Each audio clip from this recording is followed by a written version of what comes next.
Baiklah saudara, kita awali dengan laporan perdana. Pemirsa mengawali kegiatan kunjungan kerjanya ke Provinsi Serambi Mekah. Wakil Presiden KY Haji Ma'ruf Amin melaksanakan salat tarawih berjamaah di Masjid Raya Baitur Rahman, Banda Aceh, Jalan Muhammad Jam, Kecamatan Baitur Rahman, Kota Banda Aceh pada Rabu malam. Berikut liputannya. Di malam Ramadan ini, Wapres tampak hadir mengenakan baju koko putih dan sarung berwarna putih lengkap dengan peci dan masker. Ia hadir beserta Ibu Hajah Puri Ma'ruf Amin beberapa saat sebelum melaksanakan salat Isya berjamaah.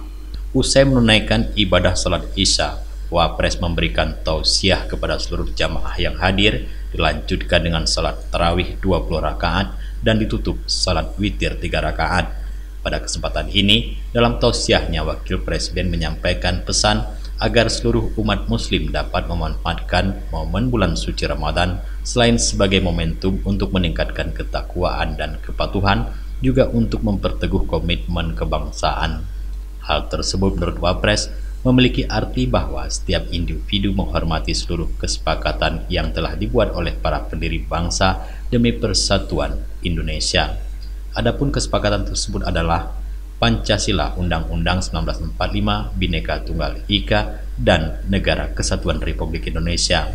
Oleh karena itu, melalui bulan suci Ramadan ini, Wapres mengajak seluruh umat muslim untuk berkomitmen menjalankan kepatuhan-kepatuhan ini tidak hanya di bulan puasa saja, namun sepanjang masa. Bertindak sebagai imam pada salat tarawih adalah Tengku Jamhuri Ramli, sedangkan bertugas mengumandangkan azan ataupun muazin adalah Azhari HTA dan M. Iqbal Hasan. Melaksanakan salat tarawih berjamaah di Masjid Raya Baitur Rahman memiliki kesan tersendiri untuk Wapres. Pasalnya, masjid yang terletak di kota Serambi Mekah ini menyimpan banyak sejarah bangsa.